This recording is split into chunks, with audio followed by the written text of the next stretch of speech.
everyone, and welcome to a very fun Christmas episode of whatever this channel is now. We have wine, and we have a list of Beatles songs. Not technically Beatles songs. We have former Beatles songs, ex-Beatles. They're all the exes. artists formerly known as Beatles. We have their songs, and we're going to rank the Christmas songs. No song other than late December holidays, because there's one technically not Christmas song. The genre of Christmas song, even if it's not explicitly about Christmas. Yes. This is Anne.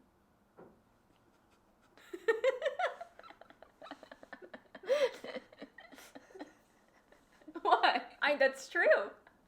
Okay. I don't know what else you want me to say. I don't either. TikTok star. Anne. No, ew. Gross. Gross. Fan of the Beatles. Beatles expert. That expert is a strong word. You like to correct people on their Beatles knowledge. I would never do that in a way that was rude. I might do that internally, and I might tell you when someone got a Beatles fact wrong. Yeah. Expert makes it sound like something that I've had some sort of formal training on. You're a Beatles enthusiast. And I, probably up until a little over a year ago, couldn't get their names and faces straight, so. And now, now, to your reluctance, I know too much about these men. Everything you know about the Beatles was completely against your will. Yes. So we're ranking their Christmas songs for my channel. You are, if I am a Beatles enthusiast, you are a playlist enthusiast. So we've made a playlist of the Beatles' solo Christmas work in order of our taste for it. Beatles Christmas songs, best to worst. Let's go. Let's go. No, worst to best. Worst to best. Worst to best. Oh God, does that mean I need to be hate crimed first? I think so. Yeah. I think that's okay, what's going to happen. For the hate crime song. That's enough. That's enough. I feel hate crimed personally. We can have conversations in different videos about how the Beatles interacted with Indian music in ways that were sometimes very respectful and very good. Yes. And I think that they get a lot of credit for sort of inventing things that have been connected with a culture that is not a white culture for much longer than the Beatles were even around or alive. But I think that this is not an example of a respectfully utilized cultural exchange. No. And it probably would have benefited from George Harrison's help. This isn't a George Harrison song. This is a Ringo Starr song called Peace Be With You, where he sings in English and Latin over beats that are not. Beats that are very much not of a culture that is strongly linked with Christianity. The first Christians, some of them are Indian. Of course. Google Syrian Christians. Of course. But they would not be singing in Latin Merry Christmas over sitar and tabla, so. It seems like an attempt at sort of a cultural melting pot was made. The things that were melting in this pot, I don't necessarily They think. burned. I think the pot burned. I think it curdled, perhaps. Anyway, it's also just like a really repetitive song. They don't really know what to do with this music, so they just go peace be with you in Latin, and then say Om. And Merry Christmas. And Merry Christmas. And then they said Swami at some point, which. There's just a lot happening. It doesn't seem like a very thoroughly researched attempt at engaging with music outside of Ringo's own culture. Instrumentalists are very talented, but they haven't given There's them nothing a lot to it. do. It's the same 1, 2, 3. And it's like whatever. Almost 5 minutes long. I think that you'll find, perhaps as redundant as these songs are, you'll find us repeating how long and redundant they are. Also, get ready for a lot of Ringo Starr. Ringo has an entire Christmas album full of covers and originals. A lot of originals. Whereas the others have... Perhaps too many originals. That could be argued. In short, this song tries and fails to do something that doesn't come across as the most culturally sensitive, although all of these artists have a history of engaging with this kind of music in a respectful way. This isn't necessarily exemplifying We that. are giving points for the dog. We're giving points for the fact that there is a dog bark about halfway through. Yeah. And you don't even have to listen very closely. It's not even really an Prominent. Easter egg. No, it's prominent. It's there a very largely featured part of the song. for some reason. Because it's a dog, Nerali. It's lovely. Okay. It's very Christmas spirit to have a lovely dog barking in the back of a song. So that was 16 out of 16. 16 out of 16. Next, it's a cover by Ringo Starr. On his Christmas album, I Want to Be Santa Claus, which, as previously discussed, is an album of Ringo Starr originals and covers. So it's a cover of Blue Christmas, and all we have is "Go Girl, Give Us Nothing," which was your writing. It's nothing. He doesn't bring anything to it, and we see throughout this album and throughout his career that he's capable of bringing interesting things. But he just brings. It's like on the last day of this album, they're like, "Oh, you should do Blue Christmas too," and he's just like, Blue Christmas, done. Except you saw all of the Beatles Peter Jackson thing, and they were in a time crunch then. That's true. So And maybe didn't that's put not out even crap. fair. It feels like an afterthought in that it doesn't feel like any attention was given to it. It doesn't feel like any interest was given to it. It feels like they were just like, All of a blue Christmas. It's just slow. he could have left out a verse and a chorus, and then it would have not been as like, oh my god, He's still singing this going. song. He's still singing. Why? I think we've said what we need to say about that one. I don't think there's much more to say other than Because- go girl, give us nothing. Okay, what's next? Oh, dear Santa. Dear Santa, which This is a Ringo original on the I Want to Be Santa album. The concept behind it is writing a letter to Santa Claus asking him to bring us peace on earth. Well, peace and love. peace and love Peace and love. But as one gift. he says specifically that he only wants one thing. And then he says peace and love. Which, as we know, that's two things. According to math. Peace plus love equals 2. So this begs the question, can Ringo count? As a drummer, you would think that would be one of his strengths. At least counting till 4. And this is counting to 1. And it seems as though he's not giving us a lot of evidence that he can do that. No. Lyrically, it's very boring. It goes on for about 5 minutes. There's just a lot of it. Is this the one where he says the John Lennon slander? Yeah, John. Oh! Okay, there is some alleged shade to a song that's quite high on our list. Surprisingly. In the context of asking Santa for this 2 things, he says that he's heard it all before at Christmas, and then says, what are the lyrics precisely? Oh, Dear Santa, well, we've heard it all before, from Jingle Bells to No More Wars. Which is one of the few Beatles songs I actually knew about before meeting you. I think that we could very, very clearly say that is some John shade, whether it was meant like sort of tongue-in-cheek, which at this Probably. point, it's 1999. It's supposed to be tongue-in-cheek. It's not supposed to actually be like full Beatles going at each other shade. The man was dead for 20 years. Yeah. It's definitely a reference.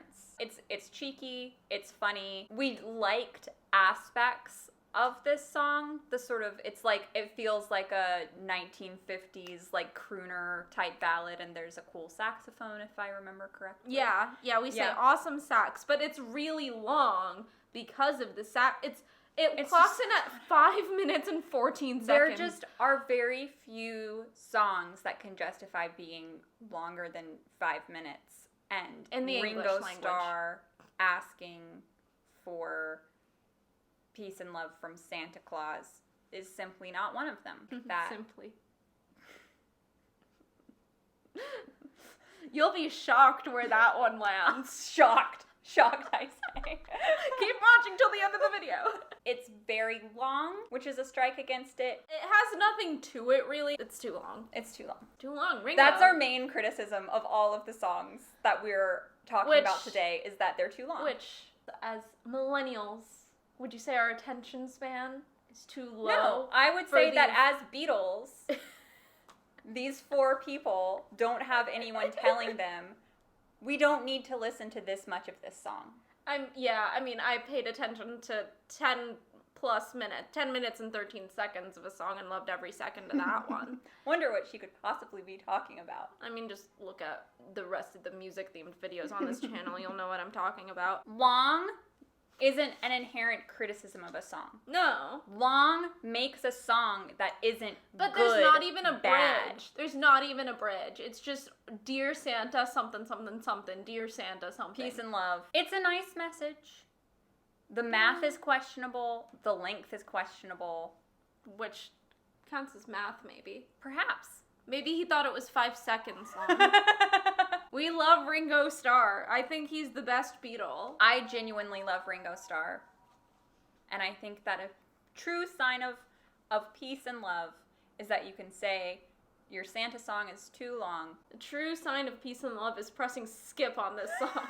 I certainly have never made noise or said things longer than people wanted to be listening to me. That is not a hallmark of my you're not personality. long-winded at all. I am not long-winded whatsoever. Okay, next is Christmas Eve. Something called Christmas.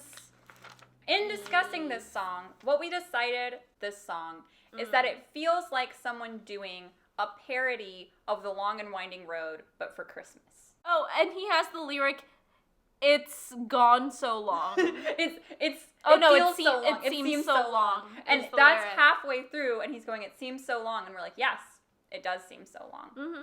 It's extremely overwrought. The lyrics are about someone who's been left right before Christmas, and they're sad on Christmas Eve because they just got left by their partner. There's just a lot of overwrought orchestration, very sad boy lyrics. Yeah. The strings are nice. Yeah. Oh, you also said it was mixed terribly, which isn't something you notice very often. I'm not an audio expert. I don't know a lot about mixing. So for someone who doesn't have that in my areas of stuff that I know about, to be like, oh, wow, I can hear everything but his voice better than I can hear his voice. It's just really poorly mixed. Yeah, they should have pulled his voice forward, made it louder. Yeah, long, boring. Overwrought, Long and Winding Road parody for Christmas. If that's what he was going for, it's great. It's hilarious. It's genius if it is a parody of the long and winding road covered in snow. Because it's Christmas. But there's a reason that Paul didn't like the orchestrated version of Long and Winding Road, and it's because it's incredibly overwhelming. It sucks. It's a great song. It's a beautiful song.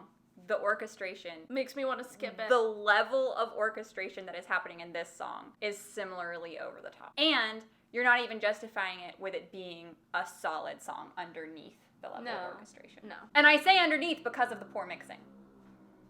Okay. So that was 13 out of 16. So next is number 12 12 out of 16.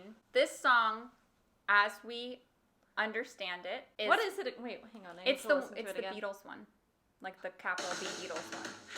Oh.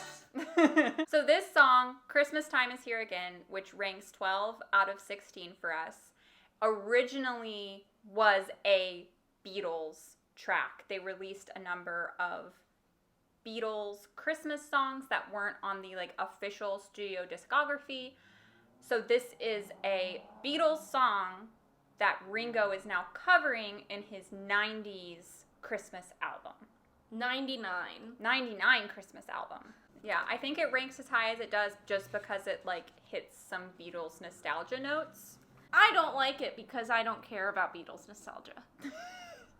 Who wants to hear Christmas time is here? Very draggy. It's a 4-minute version of this song. There's some fun harmonies that kind of sound Beatle-y. There's the OUT spells out. Yeah, there's a thing. There's a lot of, he's sort of doing some of his talking between verses. It's the one of the few that refers to the man of the hour, Jesus Christ. Jesus loves you. He shouts. He does a lot of like shouting between verses. It's sort of like cheerful, I guess, but somehow dragging. Mm-hmm. But there's some like playfulness. It tries to be upbeat despite the chorus. It's like, this is upbeat and it's dragging. The things that are good about it are that we have some like Beatles-y sounding harmonies, which is very clearly intentional because it's a callback to their work. This is Ringo catering to the Beatles audience. It's great, and he's also, what we talk about a lot in this album is that he knows that his audience is also kids, and this is clear in this song as well. And so taking that with a grain of salt, you're going, okay, is this the most complicated, musically challenging song ever? No, but he's singing to kids. Yeah. And he does a good job of that. Yeah, and the one thing I did like about the song is that there was like this like bagpipe music going on. Yeah, that was cool. That I was like, oh, okay, that's trying to do something. It's doing something. There's lots of different levels of nostalgia in this, and I think that Christmas is a good time for that. I think Ringo needs to lean into the Celtic side of music. I think that this Christmas, what I want to see from Ringo is just full Irish step dance. It's very percussive, that dance.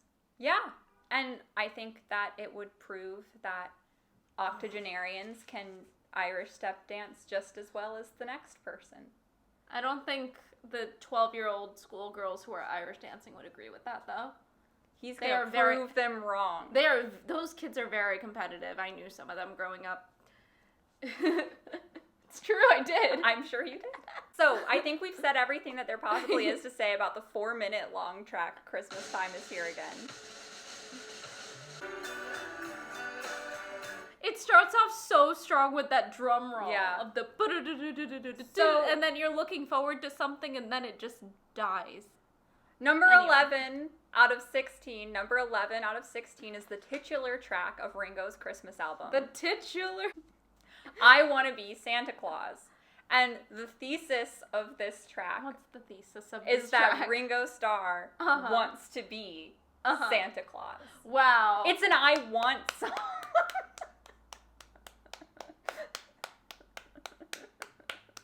So she's clapping for an extended period of time, which symbolizes the extended length that this song carries on. Oh, I didn't even know I was doing that. There's something to be said for things being very quintessentially who Let wrote Ringo them. be Ringo. Let Ringo be Ringo. Let Bartlett be Bartlett. This is part 1 of Ringo not breaking away the chains of catering to an audience and just being himself. I don't necessarily think that Ringo Starr has been in a position that one could describe as akin to chain. However, what I find charming about this song... What do you find charming about this song? Is that it's so Ringo. It's Ringo wanting to bring peace and love and joy to the kids. This song is to Christmas Ringo what the other songs are to Christmas other Beatles. It's just, he wants to be Santa Claus, you guys. He wants to bring peace and joy. He just wants to make people happy. It makes me smile as a song. I have similar reactions to this song as I have to the I Wish I Was a Powerpuff Girl song. Yeah. Which is his greatest work. I think I'm starting to see a connection here because in that Powerpuff Girl episode, he plays a villain whose whole thing is math. So maybe... Do you think it's self-hatred? It's internalized math phobia. This song, it's charming. It's very Ringo. There's a really annoying synth. There's an annoying synth. But with lyrics like do, I want to be Santa Claus. How can you not love it? How can you not love it? It's just very charming. And he's been doing this thing where he ends songs a little differently than the rest of the song. As like a little outro bit. Like the waltz. Which is like very, like that's very common throughout the Beatles track. Where you like hear some of the... As they're wrapping up, finishing the song, there's some of the background production noises happening. So this is cute. It's cute. It's a sweet Christmas song. Fine. It's a perfectly fine Christmas song. It's too long. It feels like the title of the album came first. Yeah, I think Ringo was like, I want to do a Christmas album because I want to be Santa Claus. Should I try to do that in a Liverpool accent? No. Okay. It's fine. It's in the middle. It's in the middle. It's in the lower middle. It's a fine song. Less than 4-minute one, which is surprisingly refreshing for this album. And yet it still feels like it's taking up a lot of your day. The problem with a lot of Ringo's songs is that there's no, like, bridge. There's nothing progressing or changing that, like, will make you continue to feel into it. You haven't gone anywhere, which is, like, it's reliable. Boring. The first verse is the same as... There are no they're just choruses. It's a song. Peace and love. It's a Ringo song. You like Ringo too much to be, like, to go in on him. He wants to be Santa Claus. I know he does. He told us. I know. Do you know how I know? Because he told us. He told us. Over and over and over For again. 3 minutes and 46 seconds. We're on to the top 10. Top 10. This is... Track 10 is a cover off of... One of my favorite songs. It's One of a my very favorite good Christmas song. Yeah, it's a good one. It's about sleigh bells ringing and asking if you're listening. Yeah, Ringo covered Winter Wonderland. It's a solid cover.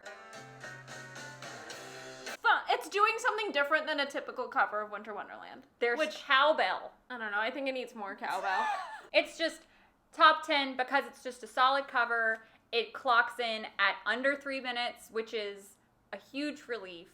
It's bringing a little something different to the song while still just being a solid standard cover. It's not doing any more than that. No. Is it the most exciting cover? Is it the most interesting cover? What's the most interesting cover of Winter Wonderland you've ever heard? Interesting? You said it's not a very interesting cover, so now I want to know what's an interesting cover. I didn't prepare for that assignment. I think my favorite version is just the classic, like... Yeah. Well, that's lovely what their first sleigh ride together with you. It's a different song. Come on, it's lovely. Oh, that's right.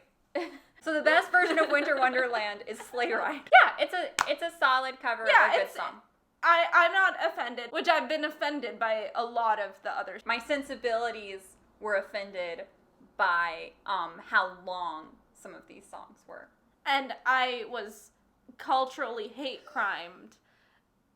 And then continued to be offended musically. The Beatles. Cultural hate criminals. Number 9 out of 16 is The Christmas Dance. Which we like. It's a good song. It's a solid song. Yeah, London Town. Lights, snow. Lights up, snow down. There's some, like, lyrical parallels happening. Is that considered a lyrical parallel when you go up and down? No. Christmas Dance, what I like about this as a Beatle fan is that it immediately sounds like the one Ringo track on a Beatles album. Yeah. Like it just sounds like he's going to do it. All you got to do is act naturally. There's like a little bit of the like, I'm the underdog, I'm going to ask you to dance and I'm nervous about it, but I'm going to take my chance because it's Christmas. It's upbeat. It's fun. I like it. I also liked at the end, like, the song completely changes into, like, a waltz with strings. There's a song within a song. So we are seeing some progression. Something which different. is what we've been begging for from this album. I think Ringo, instead of making a 12-track album, should have made an EP with, like, Christmas Dance and a couple of the others we're going to talk about later. This one is long, but it justifies its length a little bit. I think you could take a verse and a chorus out of this one and still get it. There's a beginning, middle, and end in the story that's happening. It's not just saying the same thing and musically doing the same thing throughout. Yeah, it's nice. I like it. It's the kind of thing that I feel like would be nice to just, like, have on your Christmas playlist. Have on a playlist. It'll pop up. You'll be like, oh, I didn't know Ringo had a Christmas song. We'll be like, do I have some news for you? Oh boy, he has a lot of original Christmas songs and there's a lot to unpack with them. Last Ringo Christmas song until we talk about something else is Come On Christmas. Christmas, come on. This is a Ringo Starr original off of the Christmas album. It is, I think, perhaps we ranked it as highly as it did just because it's so different than everything else on the album, and the album's very monotonous. And also just, like, in terms of Christmas songs, it's not what you think of as a Christmas song, and it's kind of refreshing. Yeah, there's not a lot of, like, this, like, stomp, clap Christmas songs. Yeah, like a true, like, rock song. Yeah. That's, like, a Christmas song. Yeah. Could a verse and a chorus have been excluded, and it would be more But it is likely to end up on my Christmas playlist. Yeah. It's under 4 minutes, which is doing a lot for it. It's very repetitive, but there's like some cool guitar solos. There's more happening on this one than there are on a lot of the other tracks. It's bringing something both to this album and to Christmas music canon. Is Ringo's Christmas music considered canonical? It is now. This is still kind of one note, but it's shorter. It's got a driving force to it that like makes you want to listen, makes you want to sing along to it, unlike the rest. The one note that it's doing is a different note than the rest of the album, and it's a more interesting note. So than I think, much of the album. I think by the time we got to this song, while we were listening through all the songs, it was just for the second time. Wow, something different. Fresh breath of fresh air. Thanks, Ringo. Speaking of a breath of fresh air, it's time to talk about a song that Ringo didn't write. Number 7 out of 16 for our Beatles Christmas ranking is Ding Dong Ding Dong by the one and only George Harrison. We ranked it high. We started out with this song very high because we have such an affection for George as a person.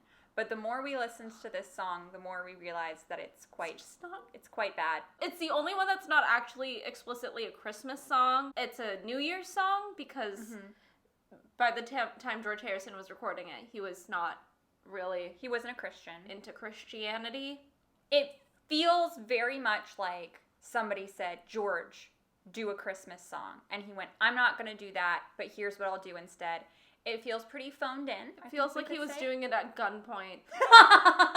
Fine. And it's also the sound of a doorbell. Yeah, the motif throughout this song is the doorbell sound. Ring out the old, ring out the new. There's a pun happening. It's a very on-the-nose pun. There's some Georgisms in the lyrics about truth and...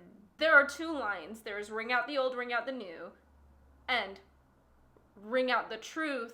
Ring out the false, ring out the false, ring in the truth. And then tomorrow will be yesterday, and today was tomorrow. It's like fortune cookie wisdom shoved into the doorbell song. It's like if a graphic designer was told, you have an hour to design something for a suburban mom, and they wrote live, laugh, love in cursive on something. It's that, but George Harrison did it.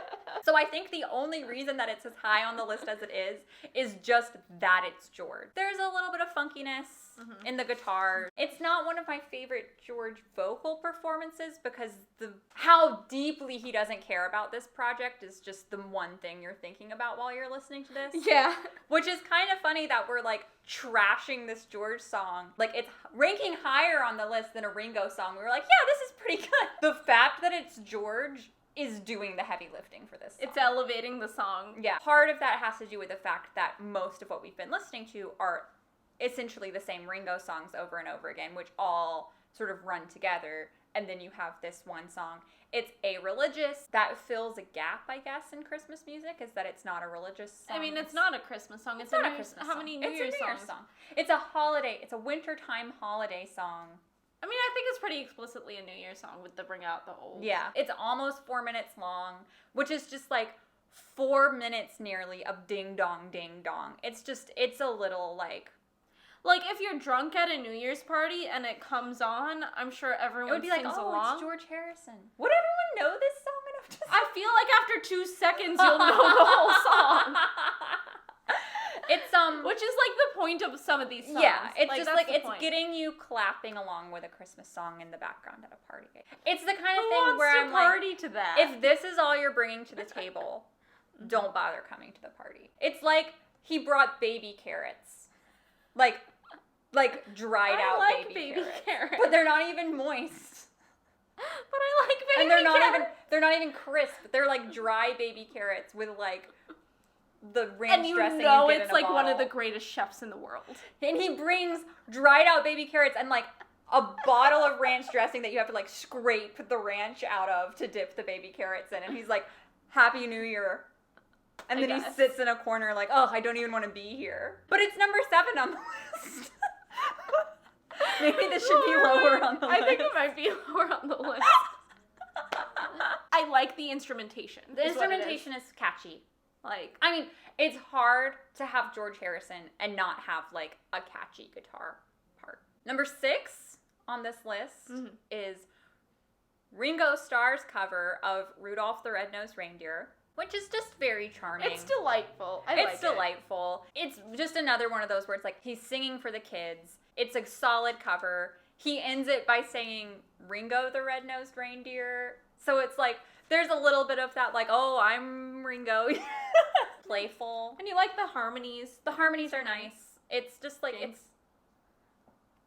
it's just a solid cover of a standard.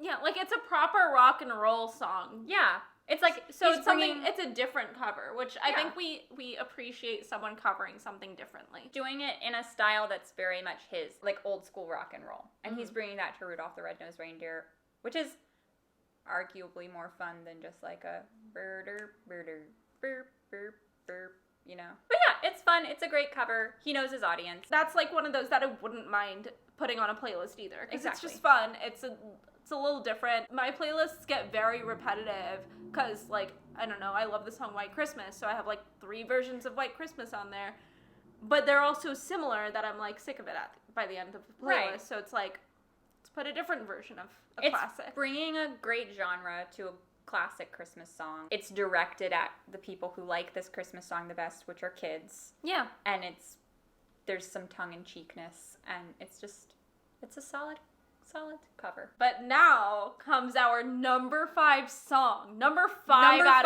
of 16. This, trust me, surprised us. Throughout this process, we had this song very close to the bottom.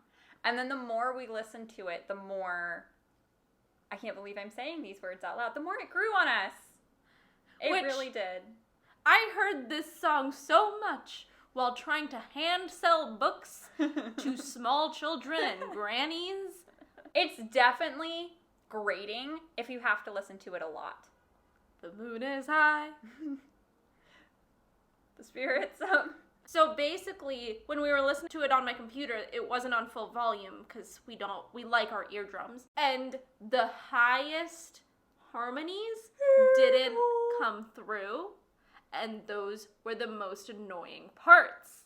So we were like, oh, this isn't as annoying It's not as bad. we remembered it. So I think this is my plea to Paul McCartney to re-release Wonderful Christmas Time without the high-pitched bits. It is infinitely more bearable. It's infinitely more bearable. It's a charming song. It's a sweet song. The way that I Want to Be Santa Claus is Christmas Ringo. This is Christmas Paul. Like, it's just Paul. He's trying something funky with the music. He's, as Dana Carvey says, he's plonking on the plonker. It's endearing. But I like it. it's I like bet- it. I hate that I like it. It's better in the background because you're not hearing the annoying layers. It's just the production is too annoying. Yeah. But the lyrics themselves, Charming. Perfectly cute. fine. Probably Who about cares? pagan rituals. The first time that I heard this song and wasn't like, ugh, this song, was a couple weeks ago. I was in Walgreens and they played a cover of this song. Yes, they played a that cover. was styled like almost reggae-ish without the annoying synths and the like out of tune kids singing high pitched. And it was like, oh, this song has decent bones for a Christmas song. And what's funny is we also had just seen a really great video that I'll link in the description about Earth, Wind, Fire's cover of a Beatles song and how Got it to like Get You Into My Life. Yeah, Gotta Get You Into My Life, and how it just like brought out what the song was supposed to be all along. And like that's kind of what that reggae cover did too, where it's like, oh, this song doesn't have to be annoying as hell. But there are better ways to do a Paul McCartney song. Sometimes Paul gets in his own way. Paul is an experimental but very classic songwriter. Mm-hmm. And so there's a little bit of both of those things in this song. Yeah, it feels Christmassy. You can see where he's putting the Christmassy, old school Christmas in the song. And you can also see where he's trying something new in terms of like synths and things. Does it work? But you know, you can see what he's trying to do, and it's like, just release a Paul's version, And if here's you will. what it really boils down to. I would rather listen to this song than most of the I Want to Be Santa Claus album. Yeah, I would much rather listen to that than, like, the Blue Christmas cover. Yeah. So, would I rank this number 5 in a list with better songs? With non-Beatles No. Christmas songs. No, the only reason that this is as high up as it is, just like George's is as high up as it is because the bulk of the I Want to Be Santa Claus songs are filler tracks between the, like, gems of, like, great It should have been an Christmas. EP. It should have been 5 songs. The Paulness of it all is doing a lot of the heavy lifting here. For you. You love Paul. I love Paul very deeply. You are a Paul McCartney. I'm a Paul McCartney fan. stan. Probably. It makes me smile as much as it annoys me. It's charming and it's annoying. It's like, oh, Paul. Oh, Paul. Whereas back at it with the effing synths. Whereas a verse into half the Santa Christmas songs, I'm like, okay, this is the same as the last one. The Ringo ones, yeah. Yeah. Which is, you know, high praise for living legends Ringo Starr and Paul McCartney. It's bearable music. Is it? It's tolerable in certain circumstances when it's on really low. It's all about the context, right? Yeah. If you're listening to it in retail and it's the 6th time you've heard it that day, interspliced between like Nat King Cole and Eartha Kitt, it's the most annoying thing there. In the context of a handful of songs and a bunch of bland covers, it stands out because it's at least doing something more than a drony cover of Blue Christmas is doing. And Paul sounds like happy. Which is more than we can say about... Yeah, about some of the Ringo stuff. It's like Paul genuinely but about sounds, the ding-dong stuff. And George Harrison sounds like he was at gunpoint singing ding dong ding dong. And at least Paul is going like, I'm gonna write a little Christmas song. Like, and George yeah. Harrison is like, please let me go home. Yeah. I just want to water my plants. Number 4 on our list is another like really fun cover. It's It's a Ringo cover. because there are so many goddamn Ringo songs, and it's White Christmas, and we really like it. We really like this version. Unlike the Blue Christmas, he's bringing something to this. I feel like a fan of reggae may not enjoy this one as much. Right, like if you know something about the genre that this is taking influence from, you're probably rolling your eyes pretty heavily at this. It's coming off the back of like Yellow Submarine and Octopus's Garden. Yeah. Which are like Ringo songs. Yeah, it's sort of that like bubbly, like I'm sitting by the beach. It's Ringo Starr with his little drum kit and a pina colada on the beach. It takes the song and by bringing in... It gives it character. It gives it character and it gives it kind of almost a narrative. Yeah. Because you're singing I'm Dreaming of a White Christmas and then you're having sounds and instrumentation that are associated with the tropics. Yeah. And so it's someone who's spending their Christmas holiday and the imagery around them is, you know, palm trees and sand. Yeah. And it's a song for kids. It knows its audience. Yeah. It's playful. Yeah. It's sort of a different vibe on it. Like, it brings an extra layer of meaning because it's like, I'm literally here at the beach dreaming of, like, a It's snowy not as Christmas. melancholy. He's got, like, the ablets with the, like, blue Christmas, pink Christmas, Yeah. whatever color Christmas. Yeah. All the colors of the rainbow All Christmas. the colors of the rainbow, which is very, like, Powerpuff Girl of him. He's going for that. Ringo said gay rights, which is why this is ranking as high as it is. And it's just over 3 minutes. And it might be the kind of thing where if there was another minute or two of this, we would start to We would find be it like, annoying. enough already. Enough. Ringo. Yeah. Ringo, stop. Please. Please, we're begging you. Ringo. Please. Enough. It's of minute the Christmas music, 4. Ringo. It's minute Ringo. 4. Richard. Sir. Please. Stop. All we want for Christmas is for you to make your songs shorter. But it's this version I'm asking is like, for one gift, and it's all of your songs short. because we can count. It's exactly what I would want out of like a fun, playful cover of a classic. Yeah. Speaking of fun, playful songs. Fun and playful songs galore. But oh, John. Our number 3 song, it had to be in the top, obviously, is the John Lennon and Yoko Ono song, Merry Xmas, War is Over. I feel like you know the historical context a lot better than I do. This song is definitely one that I'm often annoyed to hear when I'm like going about my day and it's on the radio or in the car or something. It's hitting you over the head a little bit. But what have you done? What have you done? Panning out. It's a good song. Yeah. Like musically. There's a reason why it's lasted as long as it has. Yeah, it's catchy musically. What's important for me when anyone's talking about John Lennon and Yoko Ono's political music. Which this is a political song. Political song. Which a lot of people forget.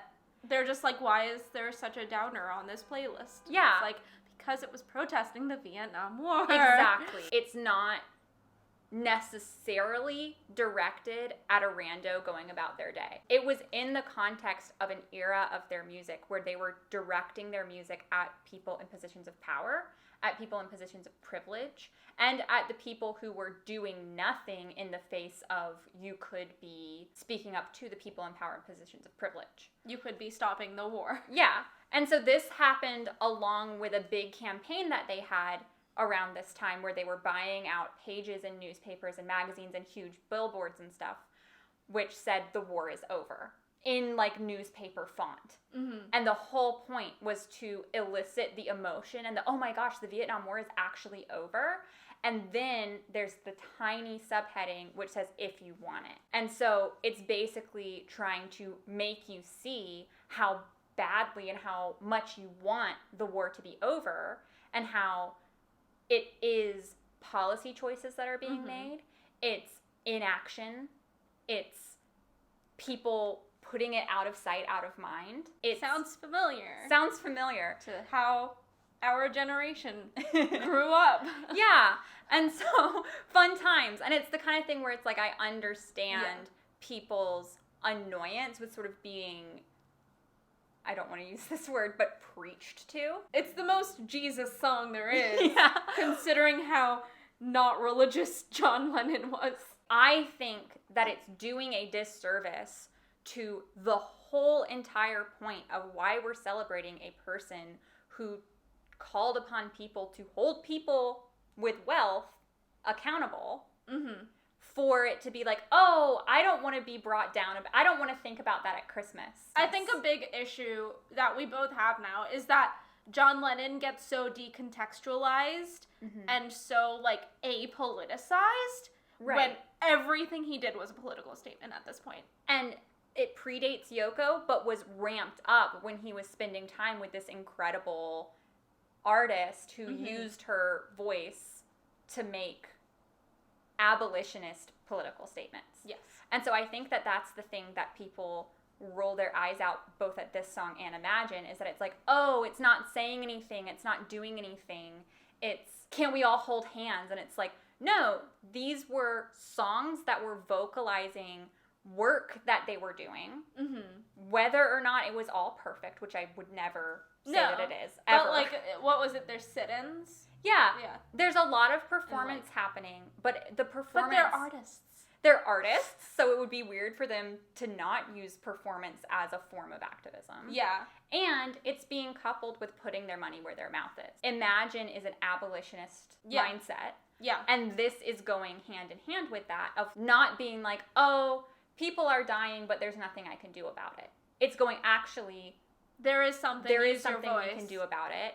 And it's particularly directed at the people who have the money, who literally could be making these things stop tomorrow. Who have the means to stop this. In the context with what was happening in that period, and I think part of the reason why it's as timeless as it is because it's perhaps only gotten worse. I just think that it's like, if you're saying, I don't want to think about politics, I don't want to think about people suffering during Christmas, it's like, then you're probably one of the people who needs to listen to this song the most. Yeah, like the refrain is "War is over if you want it." And there, how many wars is the U.S. in right now? And or financing a part of in some way or the other. Yeah. So we could make an entirely different video about ways in which John Lennon's activism was short-sighted. Yeah. Oh, yeah. And we can talk about the fact that he wasn't just one of these people going, you should be doing more. I'm going to guilt trip you. He was doing more, too. Yeah. It's not and like he and Yoko were like demonstrating a path for people with privilege and power to finance activists who were being targeted by cops, to finance people who were being oppressed in a time largely after the peak of the civil rights movement. Yeah. You know, the death of Martin Luther King. There was a lot of despair where it's like, I guess that's done. Yeah. Right? It's like there was a lot of despair, but then there was a lot of other activism cropping up because of the wars. Right. A lot of, I'm using the word radical to mean not just making things within the system better, but like dismantling the oppressive systems that we already have. So if the civil rights movement is about utilizing the systems that we have to create more equality, post-King happens and the prominent activists are largely going, well, they killed him. They put him in jail. That didn't work. This was happening at a time when John and Yoko making music for the people who were leading those protests. And this is one of them. It is a protest song. Mm-hmm. It's a protest song about Christmas. It's taking an expectation about Christmas, and which is that it's this happy season where we forget all our troubles and participate in consumerism. Yeah. And going, or we can think about other people who are suffering. Yeah. Like, there's a way to balance, like, enjoying your life and also understanding that there's suffering in this world and doing your best to help. So it's like, there's a way to do both, but one thing you can't do is look away and turn it off when you feel like it. Or feel like reminding me of people suffering is not the spirit of Christmas. When you are celebrating someone who helped people who were suffering. How about as a song, what do we think of Happy Christmas? I like it. It's catchy. It's a downer, but it's supposed to be.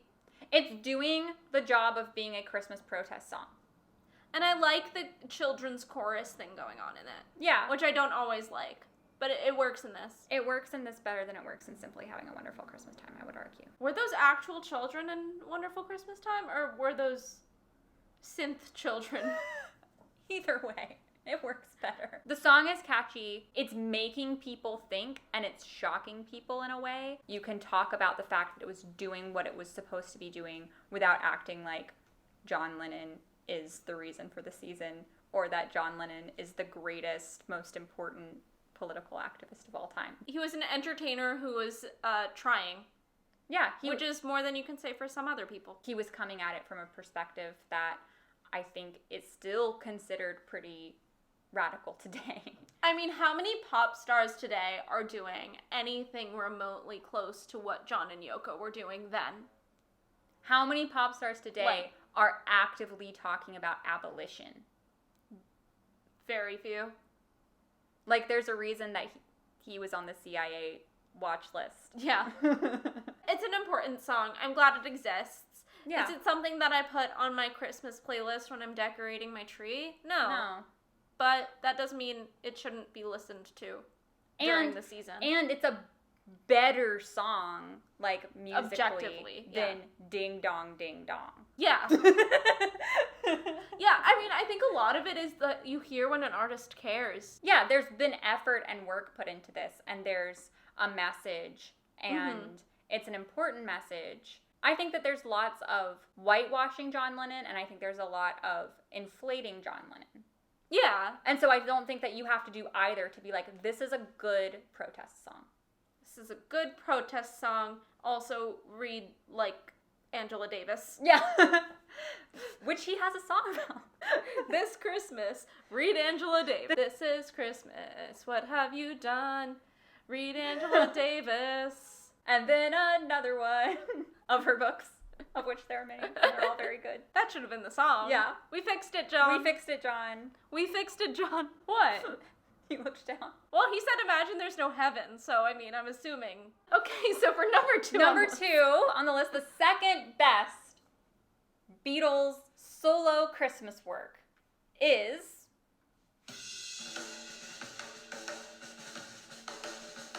It's Little Drummer Boy from Ringo Starr. And it's Which awesome. is awesome. It would Ringo have been... Starr couldn't not cover it, I Exactly. think. If he was going to do a Christmas album.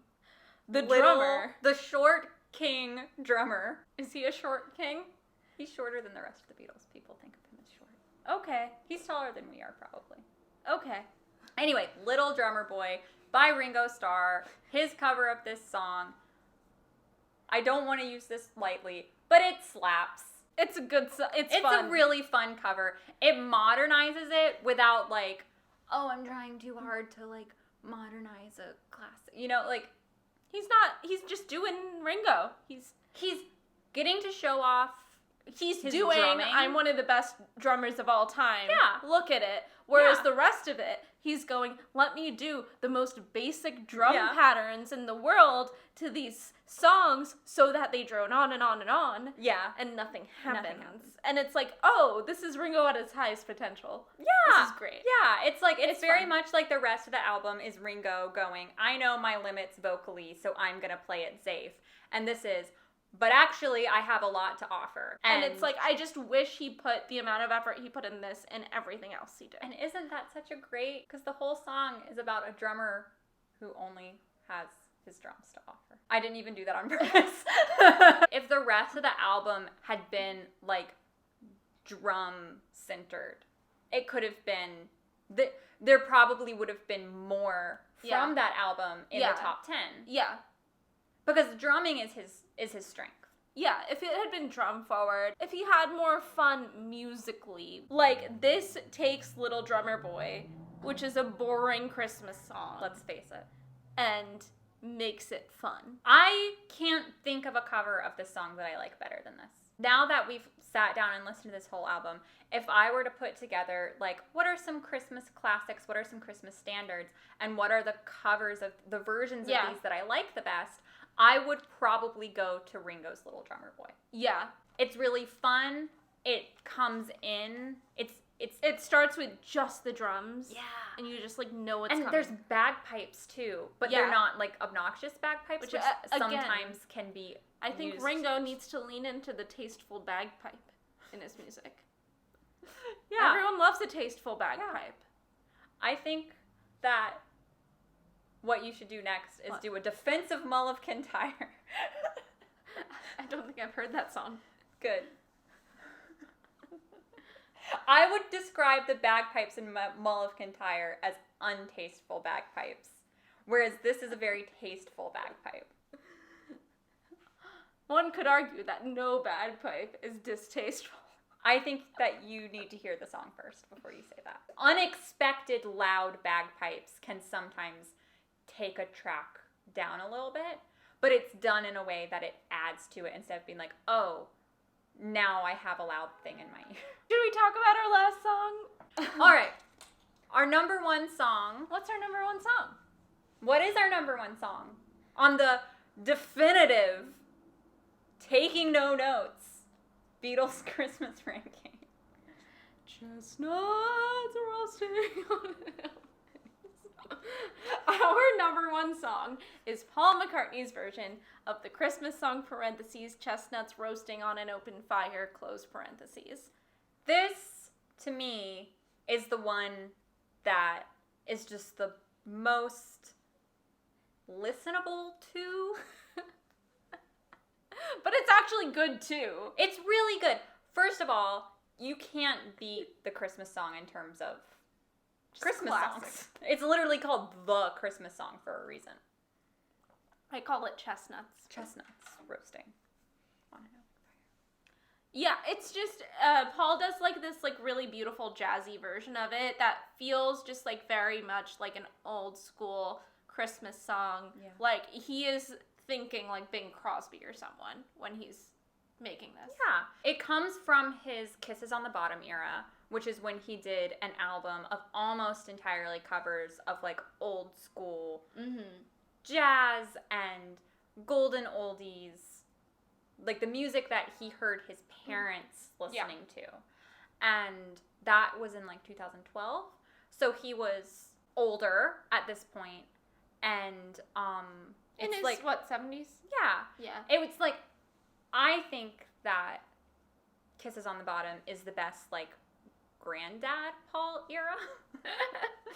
Because I think it's the most self-aware of what his voice can and can't do anymore. Yeah. Which is not to say... He sounds like an older man, which is what he is now. Yeah.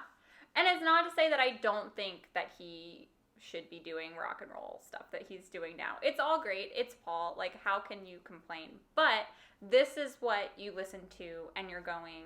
Like, the Kisses on the Bottom track and the stuff that came out around that is when you're going, oh, he's taking a step back from, like, I am a Beatle. And he's going, I am in my 70s. And also, I am one of the all-time greats and classic. Yeah. I'm a classic. Yeah. I'm going to do some classics. Yeah. Sort of thing. Yeah, exactly. And his voice lends itself to that. He's taking his voice back a little bit. He's stripped down a lot of the production on that album. There was, like, just a piano and a couple of strings on this. Yeah, right?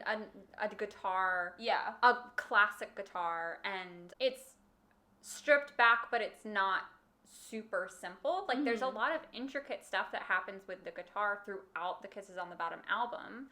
And then that is also clear in this as well. Yeah.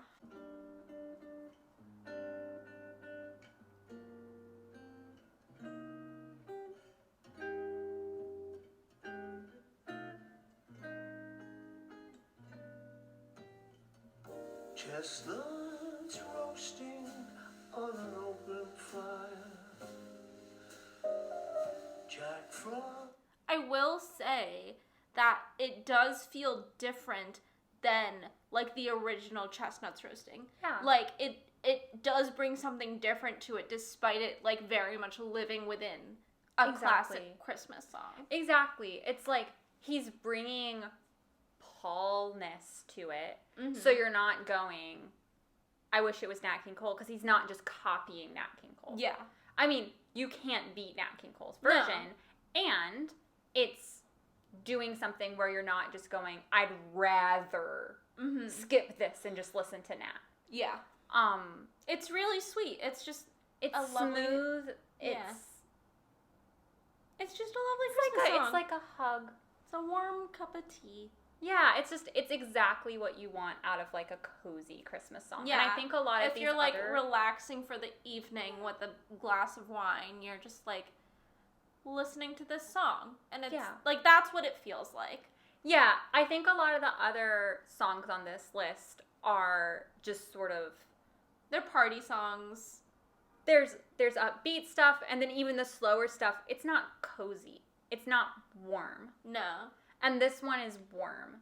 And it's just like... Paul really loves Christmas, and you can tell. Yeah. He loves his little family. Yeah. Oh, and he made the song vegetarian. Oh, yes. As vegetarians ourselves, yeah, we appreciate the fact that he changed one lyric. He changed a word. And, you know... To, what was it? Holly and mistletoe. Everybody knows. Some turkey and some mistletoe. He changed to holly and mistletoe. Which is lovely to, like... It's also just, like, nodding at, like, his and Linda's whole history with, you know. He's doing the song and making it in a way that's, like, he's not having to deviate from his values without, like, hitting it. He's not going, and turkey's bad. He didn't change it. Like, no, he's not forcing it on you. It feels natural. It's not the first time I listened to it, I didn't even clock it. No, me neither. So it's not hitting you over the head with, I refuse to say turkey. Also, because his voice is just so soft and soothing in it. Like, it feels like a lullaby. Yeah, you know? it's so cozy. It's something that I feel like is really nice to have on. Yeah, it's a special one. I feel like the vibe that I get is like when the kids have gone to bed and you're putting out the presents. Mm-hmm. And it's quiet and cozy, and it's just like, it's a simple moment. So, yeah, that's our video. That's our video. I'm sure that our definitive ranking will have absolutely no one disagreeing with us in any way whatsoever. No. Particularly not that we gave Simply Having but Wonderful also, Christmas Time under 5. Yeah, but also, you can't disagree with us because you haven't listened to Ringo Starr's entire Christmas album. So, I wonder mm-hmm. if we're the last people to listen to them. We're gonna show up as Ringo Starr's, 0.1% fans on next year's Spotify Wrapped because of this. We committed to this a lot more than we had to. Yeah. And I think that we're definitely among the most informed about Ringo's Christmas work out of anyone. Would you say we're experts? I might even venture to say we're experts. However, I couldn't tell you much about the tracks. Well, I know who Mark plays Hudson what. Produced most of it, if not all of it. Yeah. We suspect that George may have featured in some of those songs because of the vocals, but that also could have been one of the Eagles. I guess what we're trying to say is that if you want to disagree with us about any of our rankings, you have to listen to Ringo's Christmas album 3 times. At least. At least. Try and sit through. We dare you. What we can recommend is maybe adding a couple of those covers from his album to your Christmas rotation. Yeah. Some of them are pretty good. They're pretty good. Yeah. They're pretty good. So... I do think... What do you think? I do think... What do you think? I do think, in the true spirit of Christmas, Mm-hmm. as one of the things that you've been doing this year is highlighting organizations that do great work. In the link, we could... Yeah, we'll link some great organizations that you can contribute to and join us in putting your money where your mouth is, where you have the ability to do so. Thank you guys so much for watching. If you got all the way to the end of this video, we had a lot of fun making it. Yeah. I hope you had some fun. If you're a Beatles fan, let me know. If you've been watching my videos for a while, thank you for sticking around. It's been a while since I've made a video like this and talking at the camera. There's also probably going to be a link to my band Books Club, a link to all of the socials that are available to the public, and I will link Anne's stuff when we can see Anne's stuff. And thank you so much for watching. I will see you guys next time. Bye!